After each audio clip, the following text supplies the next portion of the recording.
postpartum, the journey in the period of postpartum, is the fact that postpartum makes you to not feel like you are in the right mind, in the right body. The body that you've known for the longest before you became a mother is like you don't know the body anymore. You don't know yourself anymore. And it is really scary.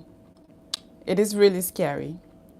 And one of the biggest reasons why this happens is nutrition depletion.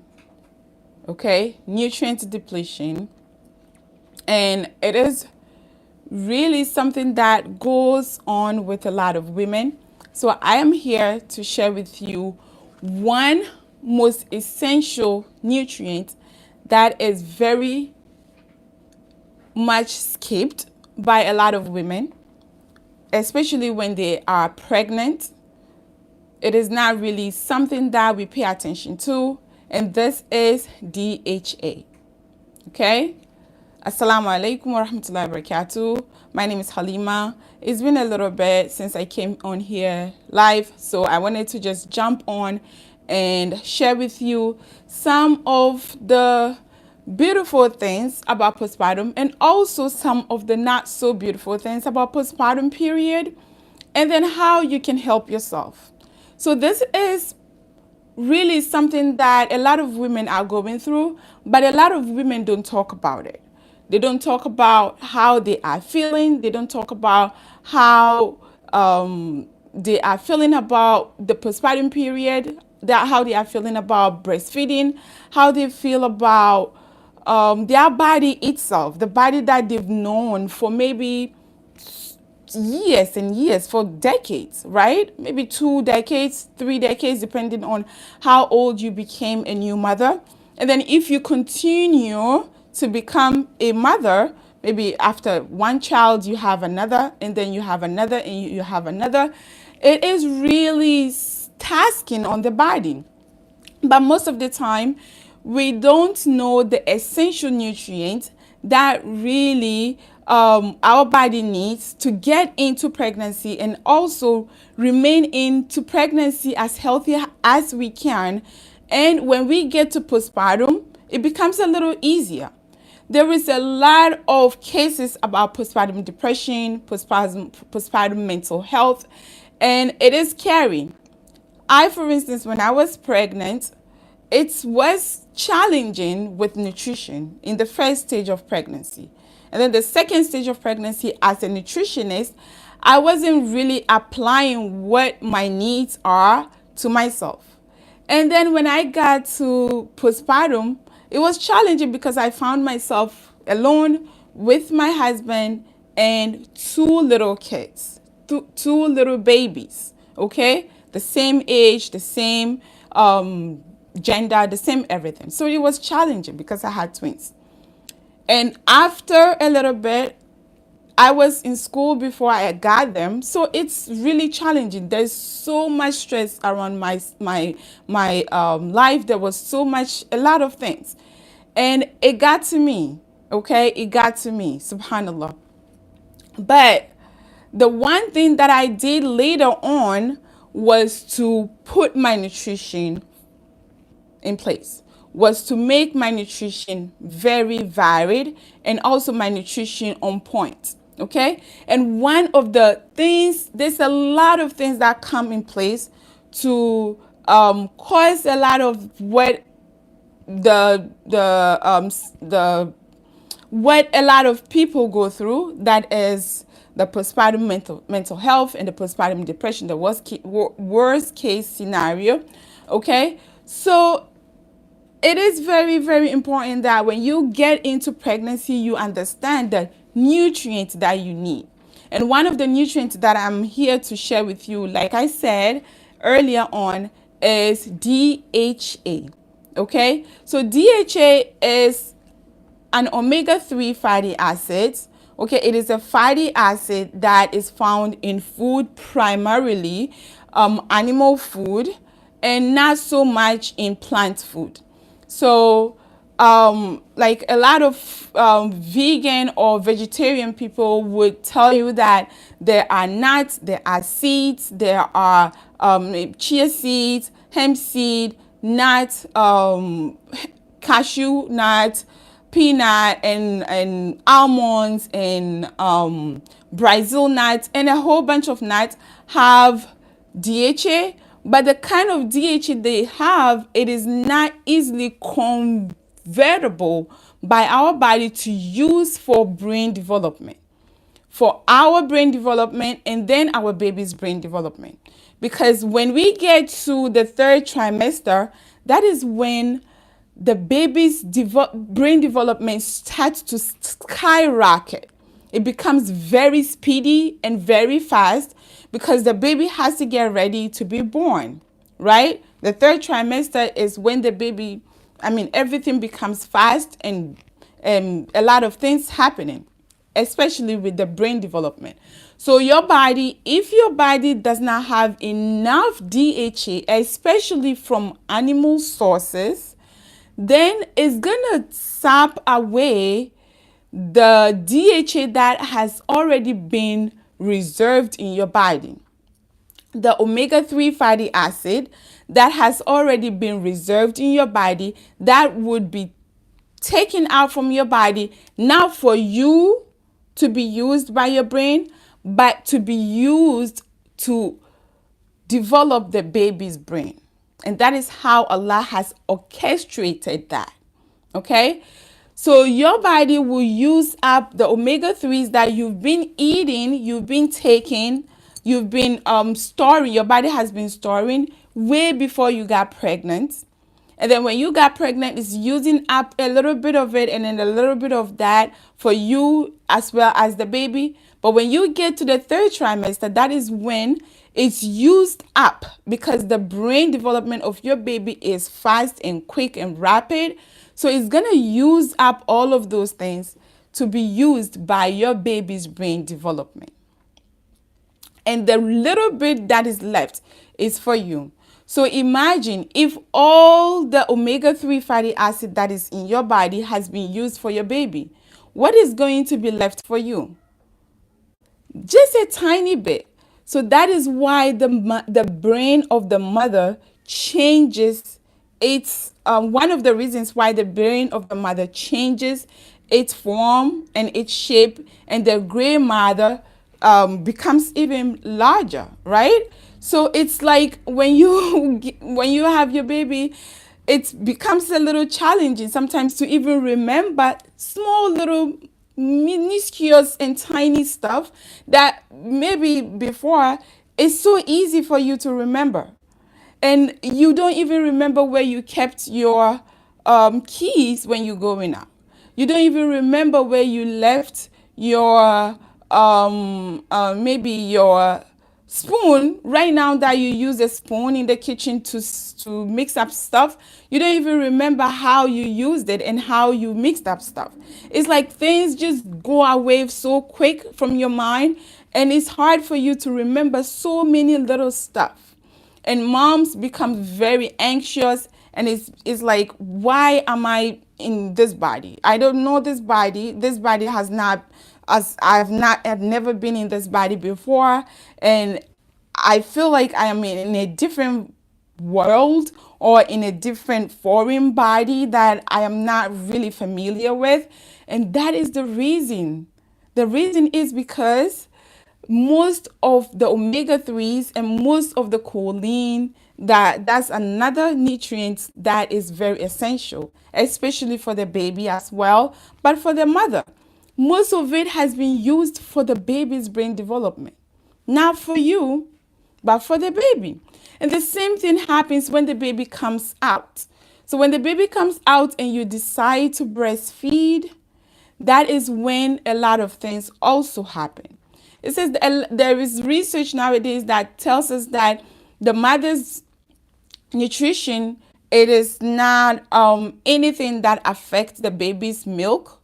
But there's also a lot of research and a lot of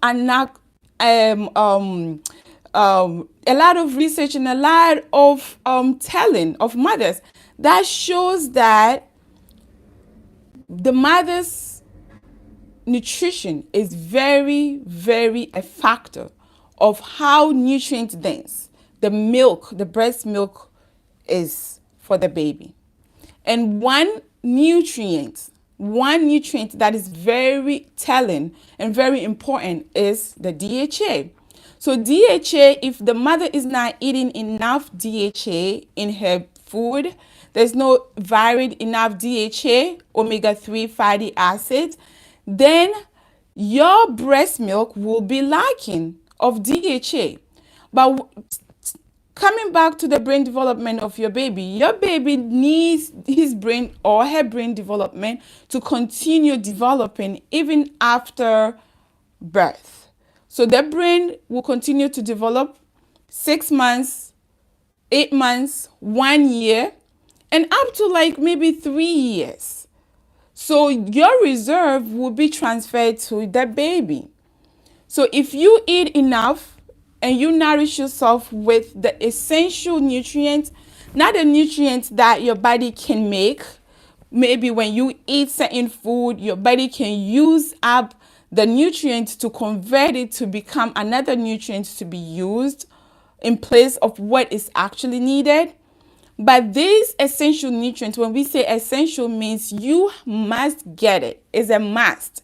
You must get it from food and your body needs it. There's no two ways about it. You cannot just say you will replace it, because there are two types of DHA. There's the DHA and the ALA. So ALA is what we get from plant sources. That's plant foods. That's the nuts and the seeds and the other stuff. The nuts and the seeds. That's what we get from the animals, the plant sources. Okay, so that's what we get. But if we eat a lot of the plant source of omega-3 fatty acids, then we are eating a lot of ALA. And ALA is not convertible. It's not bioavailable. It is not easily converted to DHA that our brain actually uses up directly. Because the brain will not be able to figure it out as in, this is ALA, so I can convert it to become a DHA, and then the DHA will be used up to support the baby's brain and your brain.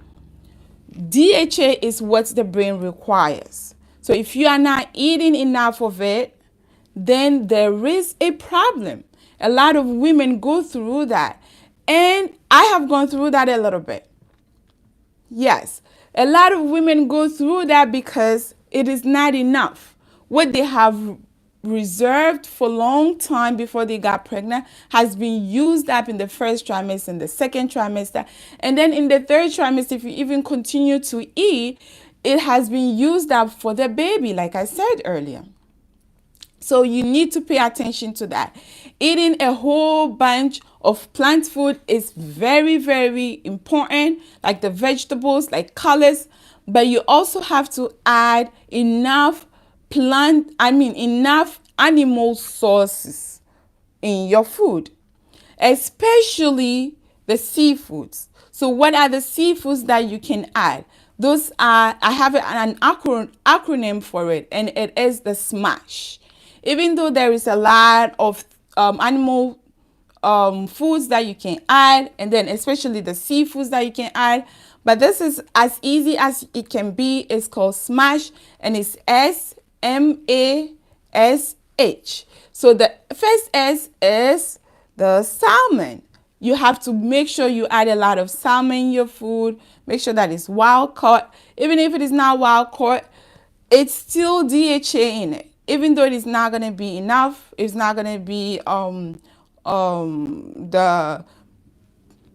the adequacy will not be enough, but you are still getting something in your body, and that will be used up for the baby, and then will be used up for you. So then your brain is getting ready for parenting. It is getting ready to take care of the baby. When the baby comes, when the baby is born, and you are not getting enough sleep, you are not getting enough rest, you are not getting enough even food because it's hard. Sometimes when you find yourself alone, you will not even remember to eat. So this is the time when you are getting started thinking about being pregnant, or you are actually pregnant. Okay? This is the time to include, even not only include, but maximize it. Make it high. Okay? At least 2 times a week. At least. That's at least. So at least 2 times a week, you include seafood in your nutrition, in your diet, is important. So the S is salmon and the M is mackerel. Mackerel is such a beautiful, economic, cheap seafood that it's tasty. It's very, very tasty when you make it with stew, and when you bake it in the oven and you eat it with bread. You make a toast or tuna, mackerel salad with it. It's very beautifully tasting. You make that even with salmon. Salmon is very, very delicious, except that it's expensive. Mackerel is not too much expensive, so that can be accessible to a lot of people. So you make sure you add mackerel. When you make mackerel, if you've made mackerel before, you know that mackerel has a lot of oil, and that oil is where the goodness is. The oil is where a lot of the healthy fat is, right? Plus the protein that is part of the muscles that you're going to eat to make sure that your protein is adequate, right? And then protein, when we come to protein as well, there is glycine that we need during postpartum. And that is not our topic today. Like I mentioned, choline, and I mentioned protein and then glycine. That is not a topic. I'm going to also come and discuss about those key nutrients as well.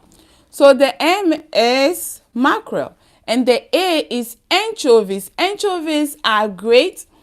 I don't know if that is accessible to a lot of people, but when you get access to it and it is baked or is fried or it is cooked, go for it. It is very delicious. It is tasty.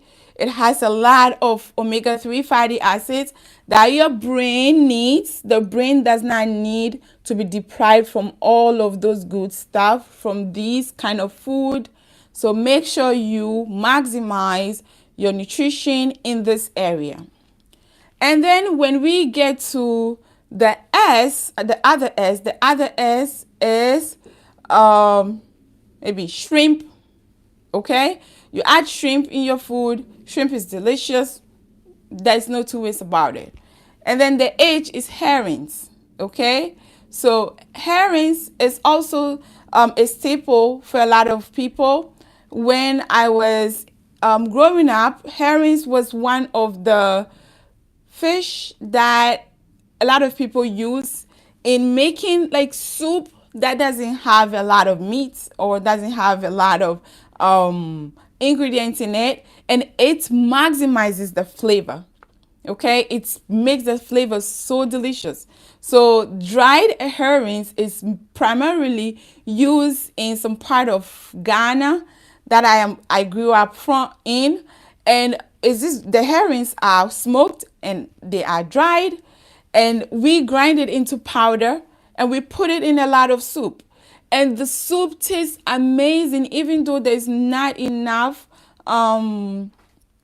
meat or there's not enough fish in it, it still tastes good that you can eat and lick your fingers, right? So herrings are amazing, beautifully tasting, and they amplify the flavor as well as the boost of omega-3 fatty acid that is not only for the baby, and that would also be sapped out from your body if you don't have enough.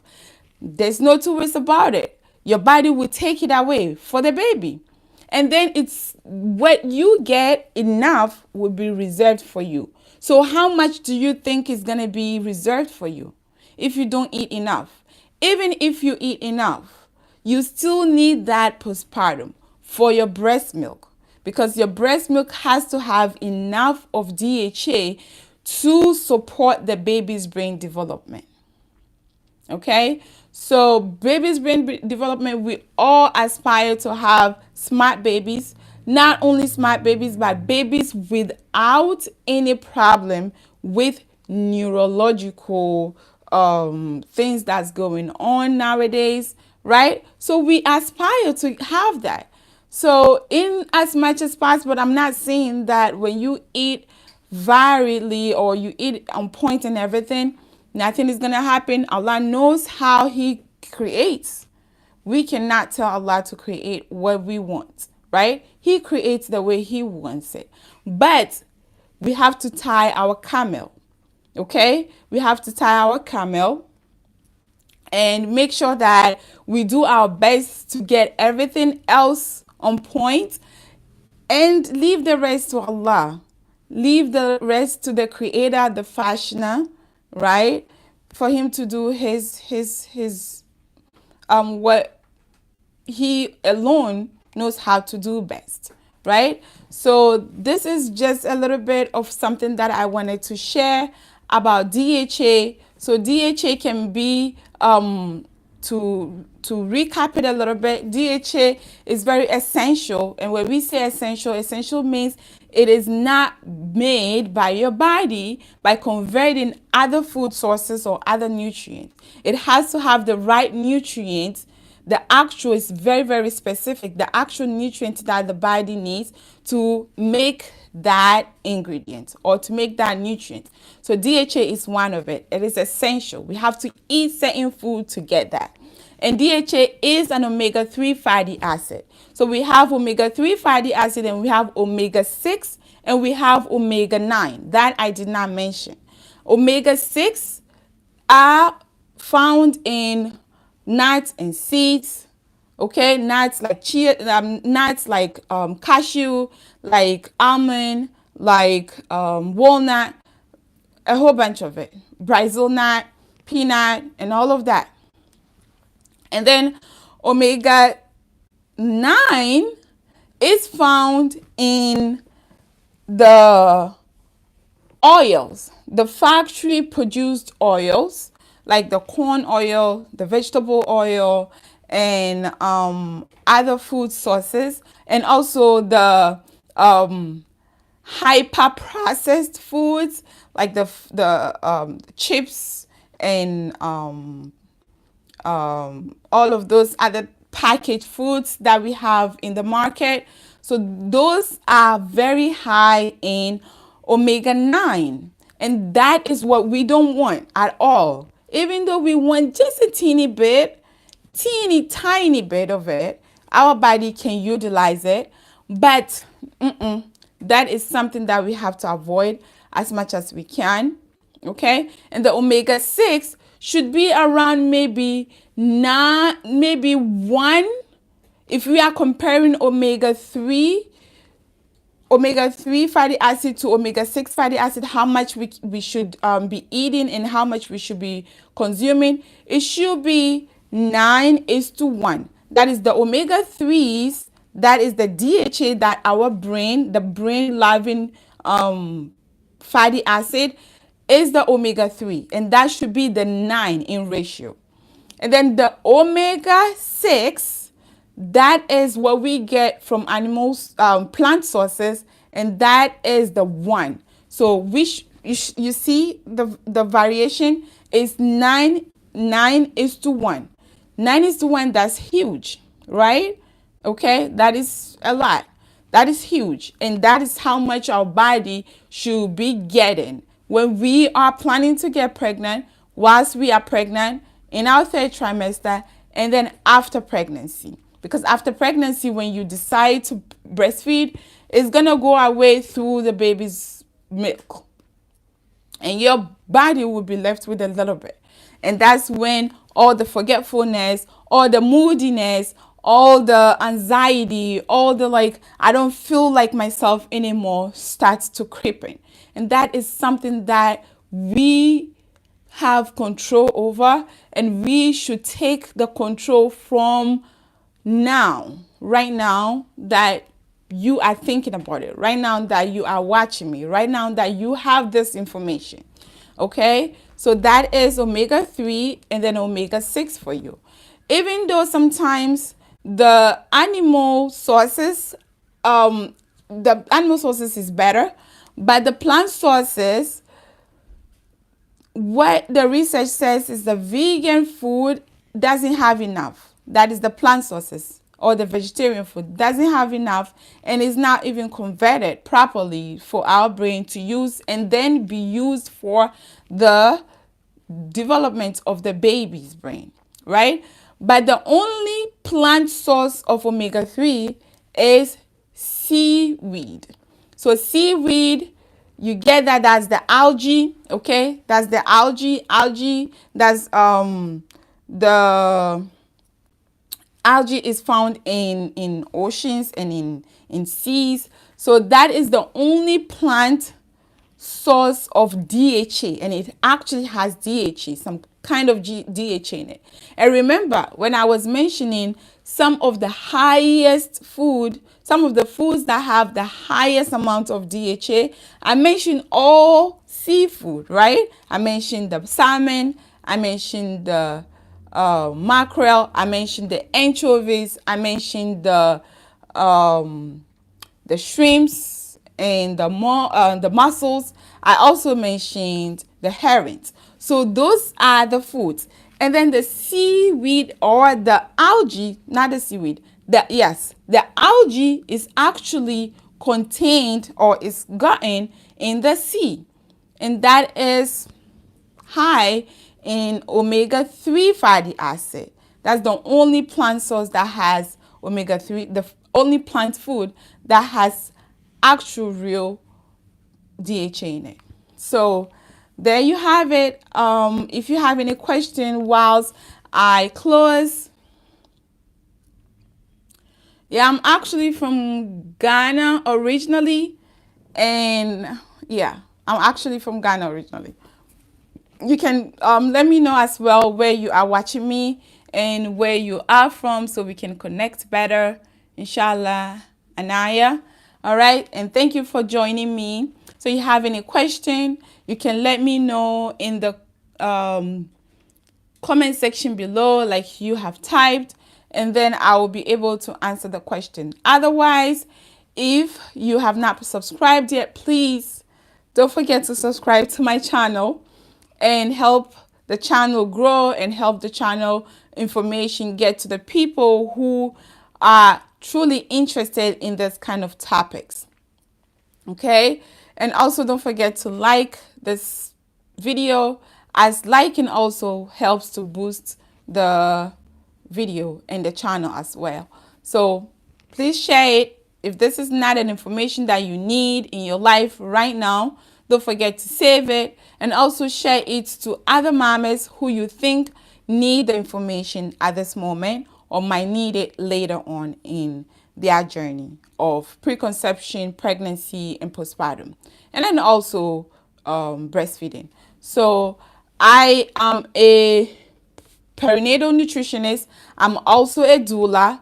I am also a lactation counselor. So if you are seeking any information in this area, in these topics, please don't forget to check other videos that I have already created, and I have shared a whole bunch of information in those videos that might be of help or support to you, inshallah. So if you don't have any question, I'm just going to wait for about 30 seconds to a minute, and then I will call it a day, inshallah.